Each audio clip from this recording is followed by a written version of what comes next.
नमस्कार। निर्वाचन अघिको स्थलगत रिपोर्टिङ गर्न हामी ग्राउन्ड लेभलमा आइपुगेको छौँ। अब हामी यहाँ बुझ्नेछौँ। यहाँ बा हुनुहुन्छ आइज। अनि बा योपालि भोट चाहिँ कसलाई?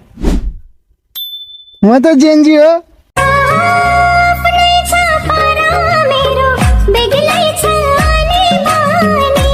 ओहो अमलाजी तपाईँलाई स्वागत छ है।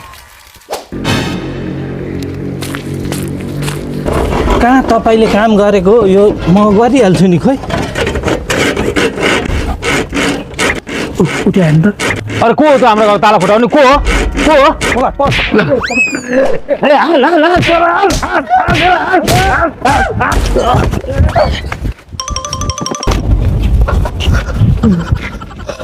यसरी भोट त माग्नु नहुने रहेछ, मार्ने रहेछ।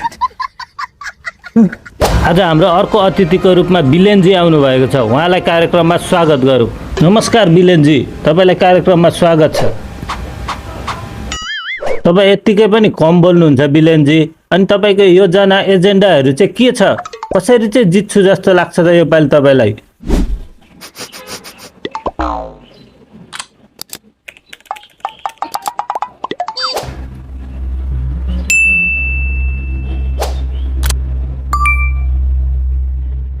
ए उहाँले त स्ट्याटसमै एन्सर दिएर जानुभएछ नि त।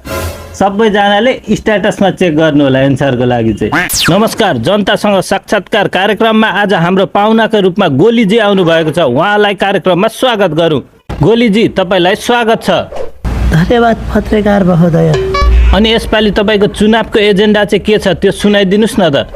पहिले भनेकै छु त, पहिले चुनाव जितेको 6 महिना पनि नपुगिकन हरेकको घर घरमा ग्यास फिट गरिदिन्छु मैले।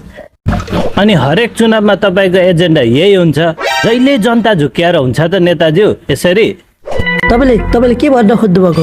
तपाईँ अहिले नयाँ आएका बुढाबुढीको पक्षधर हुँदो रहेछ। यो अध्ययनमा तपाईँले लिइदिएर म त